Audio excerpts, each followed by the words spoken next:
Hello, everyone. This is John Cash Philippi with Gaming and Leisure Voice.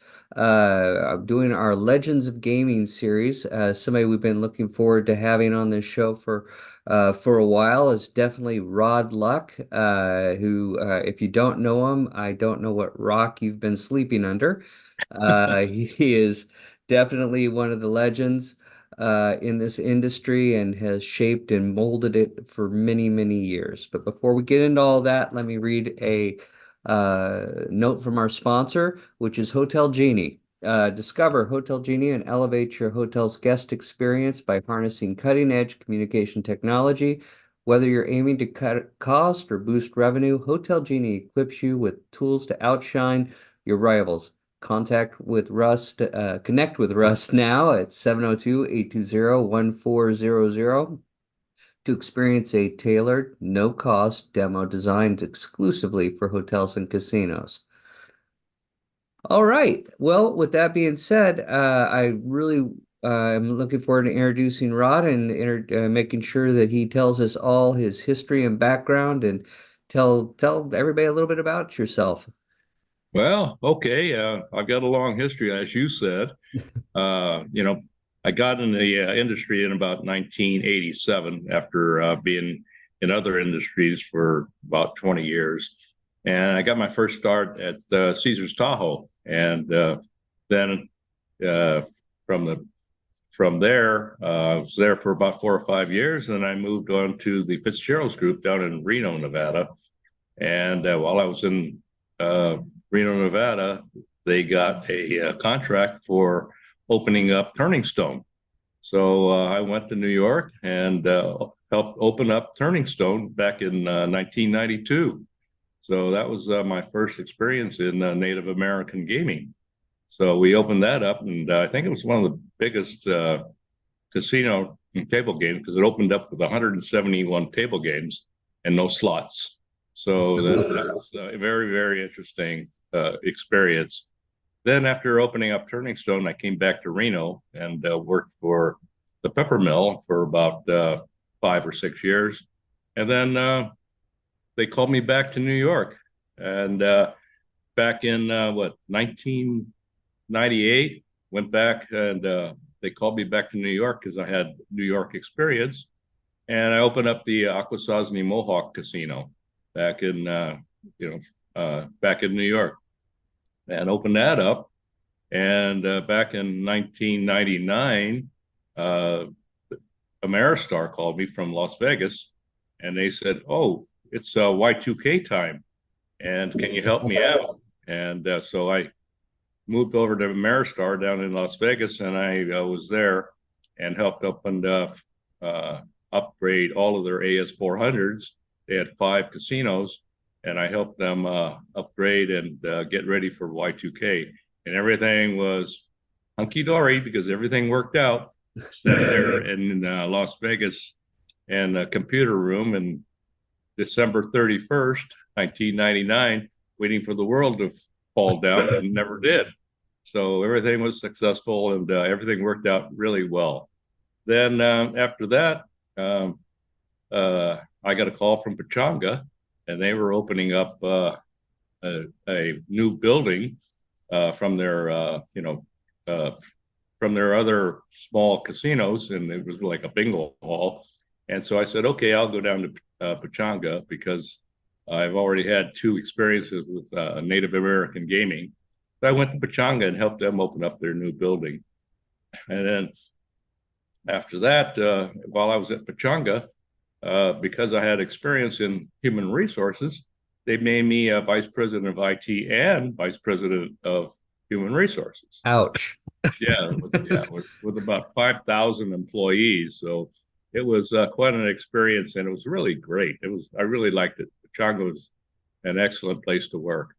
And after about 5 or 6 years, I got a call from Cache Creek, and they were expanding. So they said, "Well, come on up." So I went to Cache Creek and in outside of Sacramento, and worked there for about 4 or 5 years.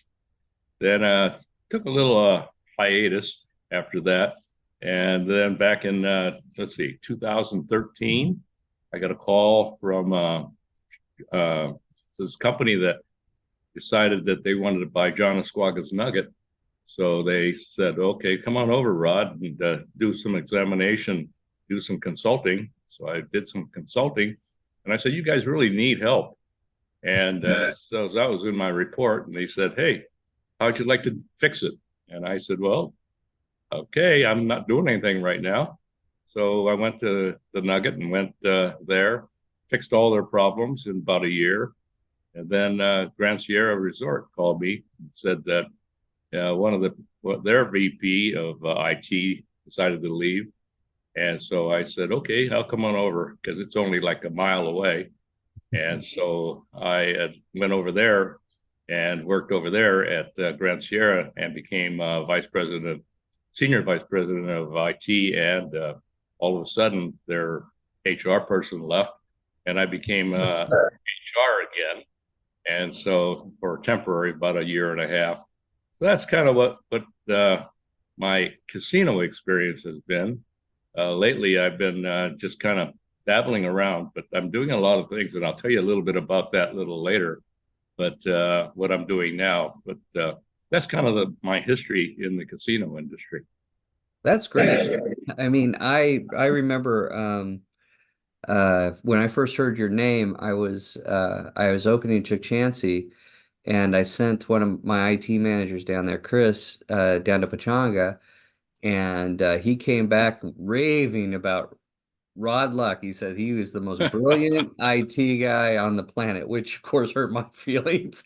Yeah, I'm like, well, thanks, but yeah, and you mentioned so many things that I know a lot of, especially who've been around a long time, and you were so much better prepared probably than the rest of us. Was Y2K. We were all freaked out when that was happening. And I was a vendor at the time, so I remember just sitting there waiting, yeah, waiting right, exactly. for Yeah, it's like, oh, the world's gonna explode, and it didn't, you know. yeah. But that being said, you've been in this industry an extremely long time. You've seen it grow up, so to speak. Can you talk a little bit to the trends you've seen evolve um, since you came on board? Well, when I got into the casino industry, there was only like uh, two places that you could go gamble. That was in Las Vegas, and it was in Nevada, and then it was Atlantic City. So, those were the only two places that really had gaming in the United States. And so, over a period of time, all of a sudden, riverboats started coming in and down the Mississippi and all that whole area. Then all of a sudden, you saw Native American gaming coming in, and so that was, quite a change. And now you see a whole proliferation of gaming in the United States and all over the world. So, you know, over the period of time, and it's not been, over what, 30 years that all of this has happened. So, yeah, I can see all the changes that have happened. And now you're seeing mega casinos being built, Fontainebleau and Resorts World and all of that. They're just mega casinos all over the world now. So it's been quite a change since, brick and mortar casinos in, Nevada and Atlantic City. But now, they the new mega casinos put everybody to shame. Oh yeah, I can't even speak to how many awesome casinos have been built outside of those markets now. I mean, there's just so many really cool places to go and great amenities. It's been an amazing growth. Uh, the other thing, especially with your HR background, you know, I'm curious as to the leadership aspect. Leadership styles have changed dramatically as people have changed since the 80s. Can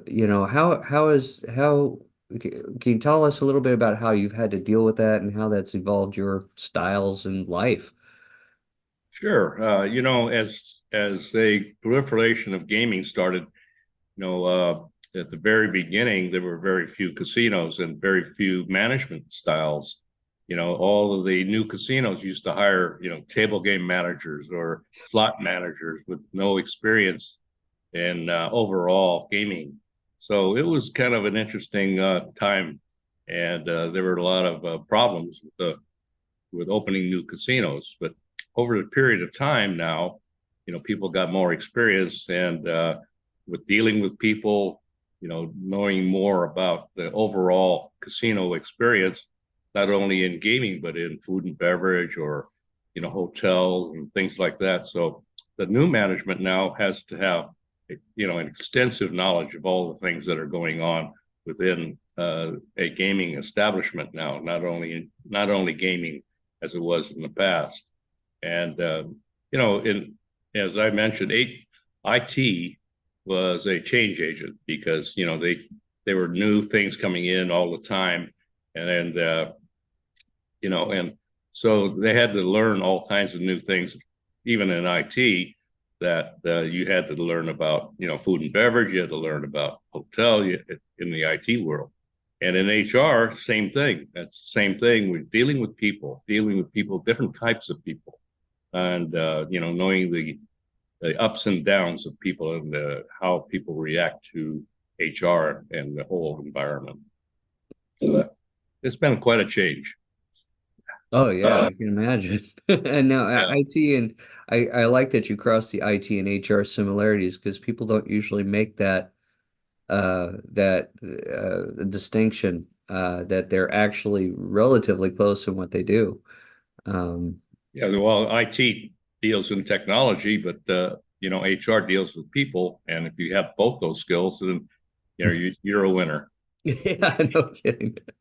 Well, there's also been a lot of trends that in the gaming industry, things that have emerged and disappeared over times. What is the most interesting trend that you saw emerge uh, during your career and still emerges, is still there today, and which ones have just gone away? Well, everybody's trying to do different things, but I think the most important thing was ticket in, ticket out, because back in the old days, you had coin and you had to put coin in, and you couldn't play, with one-armed bandits. And so then, you had to uh, do your drop with mules, or they call mules, throw all that coin in, had to do all of that. And it was very time consuming and labor intensive. So I think the trend of ticket in and ticket out was the overall change in what's happening in the gaming industry. Yeah. Oh, without a doubt, Yeah. that's been a wild ride. I know where everybody's starting to even think about cashless now. So that's starting to even try to go away from ticket in, ticket out. So Yeah. you've seen Well, it all. yeah. Well, they've tried that, and so far it hasn't been that successful. But who knows? It may happen one of these days. Yeah. Uh, Crystal ball time. What's the future of gaming? What do you see? What do you see as, I mean, you have this long history of watching this industry grow and become what it is today from what it was before. What do you see? What do you see in the next 10 years? Well, there's a lot of things that I see, and I look at it and say, well, everybody's trying different things, and the slot machines and everything else are all game related, and they're trying everything else. My thoughts are that I'm into eco and saving, uh, redoing things that have already been done. Uh, helping in labor savings, helping in all kinds of different things. I've been looking at you know merchandise for customers, and helping out employees and making things better and making them better, and being more helpful to the customer. So that's what I'm kind of looking at. I'm doing a lot of research into what I call merchandise, for like if you have a promotion, you don't go out and buy 5,000 shirts to hand out, say, here at barbecue cook-off, well, what you need to do is you need to maximize the way that you uh, generate merchandise. So I have a working with a company called MOQ1, which is minimum order quantity one. You could buy one instead of 5,000. Okay, and if you want 250, you can get 250. You don't have to buy. You don't have to have a warehouse full of old shirts after the event. So things like that that I'm working on. I'm looking at uh, different look, different styles of slot machines. I'm looking at holograms, and holograms are something that replaces the video monitor, and it's hygienically clean. It's you don't have to clean anything, and I'm looking at different things, but the Nobody can future, punch it. changing. Uh, so I'm Nobody looking can at hit it and break it or anything. So that'd be kind yeah, of that's cool. right. You can't break it. You just touch thin air, and it automatically does the same thing as a monitor on a slot machine. Those things, but I think the innovation and the savings of every company's going to be looking at savings. So I think that's where the future is. I think that I don't, I online is fine, but I think that you need the social aspect of everything. I think you need to go out and now with the mega casinos, they've got more food and beverage, more entertainment, more things for families and things like that. So the days of like Las Vegas used to be a sin city, but it isn't anymore. It's a destination city. So I think that you're going to look at more and more of that type of thing all over the world because I'd like to go to Vietnam and see the casino there at Da Nang. I'd like to, they're looking at all kinds of different places all over the world that they're going to be building casinos, and you can go to Vietnam, go to Da Nang, and then you can go to visit the rest of the country and all of that. So it's going to be quite an experience for everybody in the future. Yeah, you pointed out some really great things that I don't think a lot of people think about, the efficiencies that have to come out of the future because we have gotten I, we've gotten better at shipping, we've gotten better at delivery, we've gotten better at these things, and as a industry, getting better in those areas is definitely something I can see going for the future, as well as some of the great new innovations and technologies out there. It's going to be uh, a great thing to watch. That's for Right. sure. Yeah. And be a part of, which you're definitely going to remain a part of it as you work with the group. What was it? I didn't write it down. MOQ1, MO. MOQ1, minimum order quantity one. Yeah. Okay. So everybody remember that MOQ1. Talk to Rod because he's going to help us out in the future. And Yeah, I can ship it to you in one day see, or 2 days. you're the new Amazon plus one That's right. for our industry. That's great.